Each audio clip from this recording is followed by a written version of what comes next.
You mean, we're gonna do another noisemaker? Do we have something else for?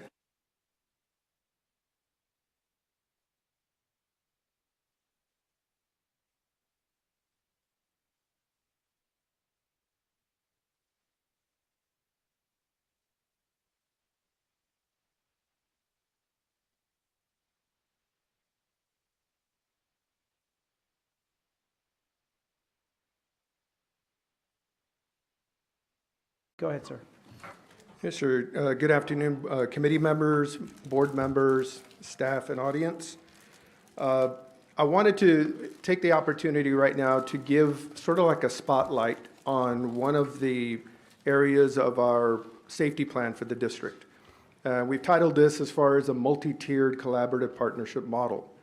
That's the name that we gave to it because it literally does just that. I mean, it's looking at doing things not necessarily what traditional approaches have been. So reminding again ourselves, House Bill 3, with it came a lot of different new requirements for school districts across our state. One of the specific requirements is the need to have armed security presence at all of our school campuses during normal school hours. That in turn resulted in what we come with today as far as what I'm going to give an overview on is, again, going back to that multi-tiered collaborative partnership model. So when we talk about layers, you've heard me mention many, many times, every time we talk about our approach to safety here in our district, we're convinced, I know, that as a district that there's not one single solution that is going to fit every area of our needs. One of the strengths of the best practice models, whichever it is, it's always going to incorporate a multi-tiered layered approach. So in doing this, in the area of what I call like the boots on the ground, we've seen historically a lot of districts in today's world, given that new requirement that's come through House Bill 3, they're struggling to try to find, number one, enough actual police officers to even those that have their own police departments. That's happening not only here in the RGV, but throughout the state.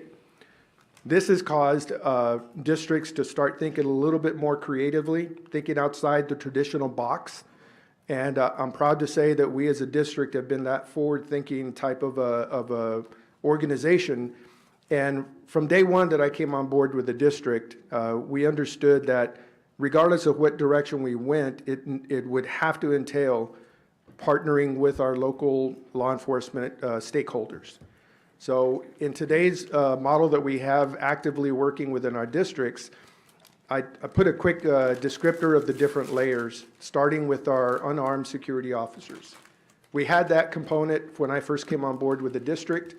I believe, and the district believes, that that's still going to continue to have a place within our approach to safety on our campuses. So we do have a group of officers that we continue to have employed, primarily at the secondary level and some of our larger elementaries. They help administration be that liaison between the administration on that campus and then enforcing some of the safety measures with some of the students and the staff. The next layer of that is our armed HCISD guardians. That's one of our newest components or layers that we've incorporated into the district. As I've reported before, we had the goal, or the first phase one would be to ultimately employ 20 new positions for guardians, with the focus being primarily initially at the elementary level, but we would have the flexibility to rotate them as time goes by to ensure that we're developing their across-the-board knowledge and familiarity with all of our campuses and the HCISD community as a whole. Currently, right now, we have 16 that are on the payroll. They're going through a number of onboarding trainings and preparations for when they do get deployed.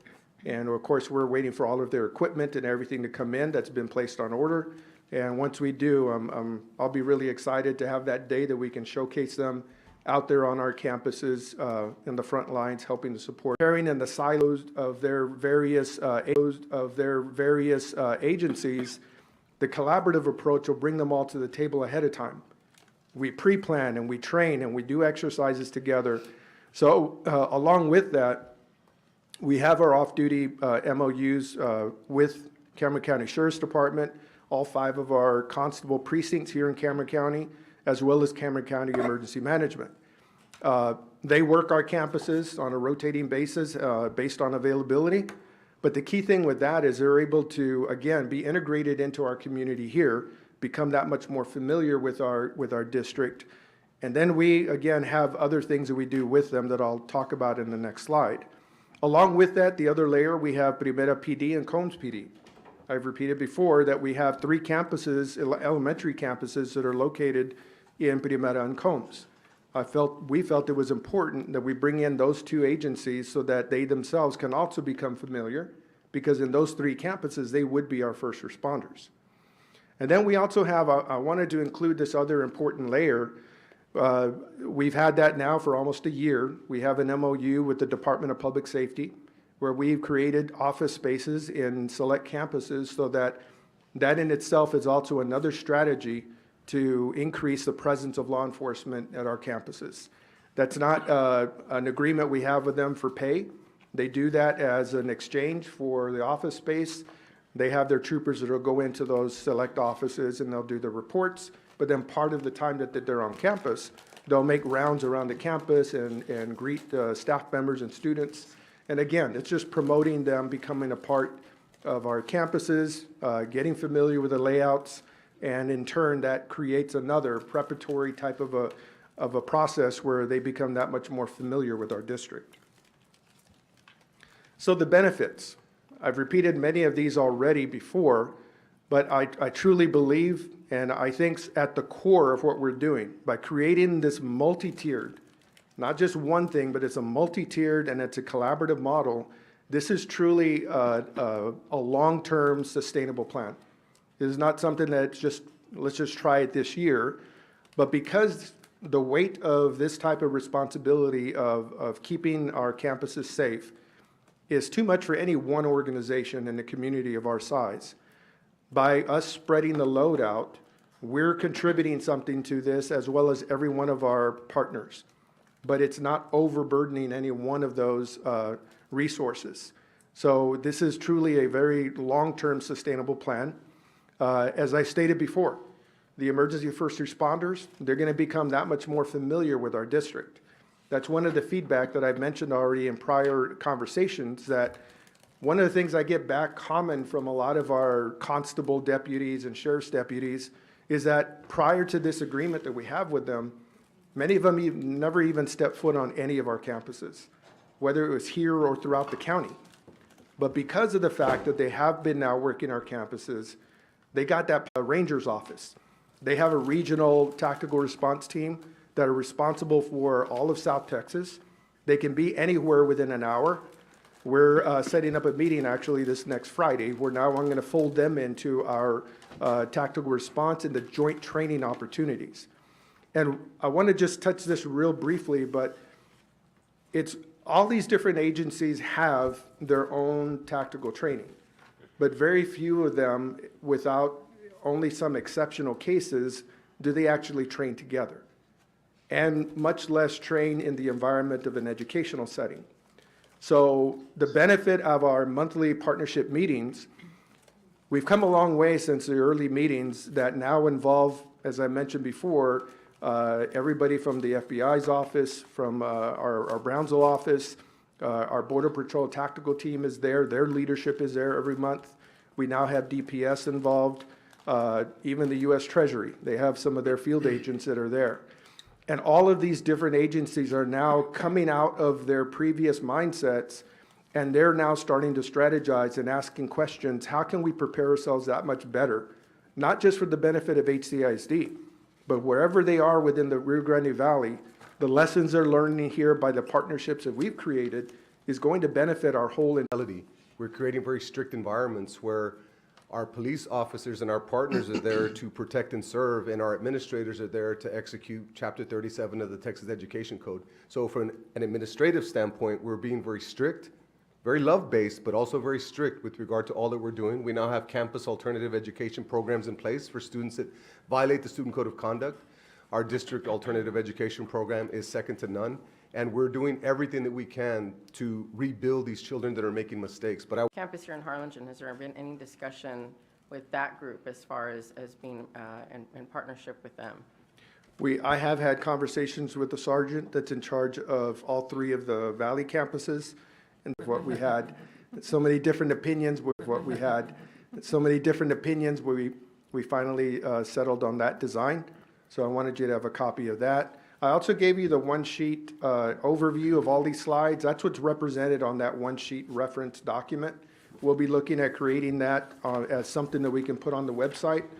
We may be expanding some of the descriptive language so that people who are everyday parents that look at that document will understand what we mean by some of those references on that document. So with that said, that's my presentation, unless somebody has any questions. Danny, I'll start. That document, that's an awesome document, by the way. Is there like a PDF version that you can email us? Sure. 'Cause I'd like to share that with my leaders. It was before, but you guys haven't stopped thinking about it. So I want to thank you all for that. It's remained at the forefront, and it's remained an item that we continue to tackle and try to get better at. And this presentation here today, along with try to get better at, and this presentation here today, along with Ms. Gamboa's in a proposal to present at the next Midwinter Conference, and we'll do all we can to share that in a proposal to present at the next Midwinter Conference, and we'll do all we can to share that story with the community and with the state. And I think that it is something that people can learn from, because it is best practices. And at the end of the day, that's what parents want. And I see Juan and Javi there, and they're part coordinators for public relations and student outreach. So as they go out recruiting, who will receive the information that you have, your concerns, and they will deal with it. We have wonderful coaches. We have wonderful administrators, teachers. Now you have a prop, so to speak, when you go out, just one thing to just hand out to everybody, and as everybody's listening to you, it kind of makes sense now, to people. So I think that's nice. And I do love the prevention aspect of, this is security and safety and this, that, the other, but I do love always wrapping in some way, even when you're talking and your, staff is educating folks about it, in the community about it, even, sort of bringing in the fold the things that Dr. Gonzalez was talking about. And, this is not something we do in isolation. I'm just thinking like this is, again, a really cool, laryngitis, a really cool opportunity for a deeper dive. It could be 10, 12 minute, just what you kind of just did right now. And then they can have this on the graphic, and so that way they can kind of play that out to the CISD. As with everything, we always want to tie everything to our strategic plan. So of course, we're looking at our goal 2, which is our well-rounded graduates, developing the whole child. And as we look at that more deeply, we can see 2.2, building those skills and opportunities to nurture positive interpersonal connections. And of course, 2.4, redesigning systems of support to ensure student well-being. And what you have to the right up on the screen is our framework for all of our resources that we have regarding mental health and the support that we have for our students. And of course, looking at our HCISD leadership model, it's very important when we're looking at this, we look at the psychosocial perspective, of course, our emotional intelligence, and looking at those 5 domains and making sure that our students are okay, making sure that we're reaching out to any students that are needing any support, and of course, that sense of belonging perspective, which is very important for our students to be able to be engaged. They have to be okay, right? So we want to make sure that they have mental health well-being as well. So our Stop It app, and if there's a link right up there. There it is. Thank you. So this is available through our HCISD website. So you're able to see, this is just an example here of some of the information regarding our Stop It app that's available to our parents. So this is just a short video here. And of course, there's other resources available. And again, that is available through our HCISD website. And so our anonymous reporting system that we have, it allows us to gather, manage, and informs us, and it also provides documentation for the submissions and the actions that provide us a comprehensive anonymous reporting system. So that anonymous piece is very important. Students report anonymously. There's 3 ways in which they can report, either through the mobile app, the website, or the phone hotline services. They are 100% anonymous 100% of the time. And again, that is a very vital key because our students, parents, staff, anyone who's reporting knows that those reports are anonymous. There are different things that students can report, right? So they can report any bullying or cyberbullying, any inappropriate student or teacher relationships, violence, threats, suicide ideations, weapons possession, drugs and alcohol, and substance abuse. So it's not just for bullying. We utilize the Stop It app to give our students, our staff, and our parents a safe place where they can report anything that they feel concerned about, and we are able to respond immediately. So we are able to monitor and manage. The ARS is actually 24/7, 365. We have a staff of team members that are constantly looking at those reports. The second they go in, we all get a text message, and we're able to respond immediately. In addition to that, Stop It has a response center as well with specialists that we are able to communicate if they need to reach out to us. Again, if it's the middle of the night, we will get those reports. So that's very, very important. And again, we have that availability for the mobile app on our website. So on the website, there's a link there, which is similar to the one that we just showed you. And of course, our telephone hotline.